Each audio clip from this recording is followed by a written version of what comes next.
Jim Downing. Hey there, boys. Writer and musician.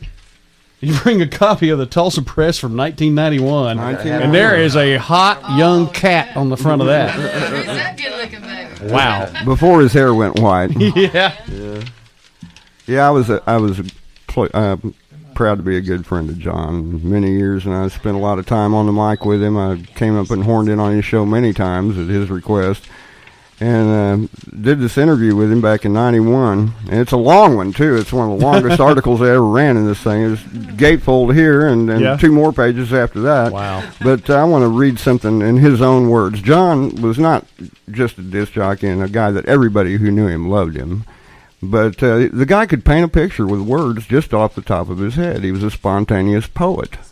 And here's what he said. I asked him about one of his earliest rock and roll memories, and he said, I was 14 years old.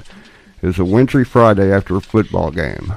We were leaving the old Utah Indian Mission field house where the dance was in Lester Lovelace's 1950 Plymouth with the defroster on. You're there, aren't you? I'm there. Yeah. I was in tall cotton in my leather jacket, like the one in the picture here, with a flat top with the sides combed back, and turned that old 6-volt radio on. As it warmed up, you began to hear it. The end of the song, Peggy Sue. Oh, my God, turn that up. What is that? I got cold chills, didn't know who it was, had to have it. And he says later on that the first time you hear the greatest thing you've ever heard, you never forget it. You know, and with him, that memory was etched in his mind. Well, and he painted so many. I mean, just on this show, you know, and the music that he would play, and on the bandstand show, and as he would go into one of those songs, he'd start talking about them, and maybe the first time he heard it, and painting the same kind of picture. I don't know a lot of guys that can do that anymore. You know. And the golden voice. The man had a voice.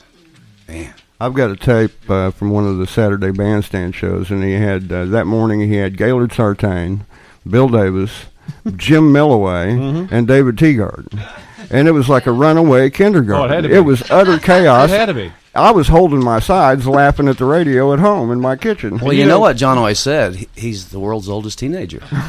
But, you know, there's got to be a tape of that somewhere, and John's probably the only one that knows where that is. Well, I do have a copy. I rolled tape on that one. And I asked him in this interview, I said, how in the world did you keep from wetting your pants with all those comedians? He said, well, with all those Lou Costellos, there had to be a Bud Abbott in the crowd. Yeah.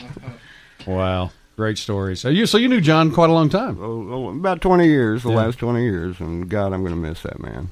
I'm kind of a trivia expert, and people are always calling me and saying, who wrote this song or who recorded that song? And most of the time I can answer, but when I couldn't, I called John. I think we all did that. Yeah. John settled a lot of bets. He did, and never got a penny for it. What's wrong with that picture? But the man was a cultural treasure. He really was. And very few people achieve that kind of iconic status, that he created a personality and a role for himself that it's almost like the end of an era.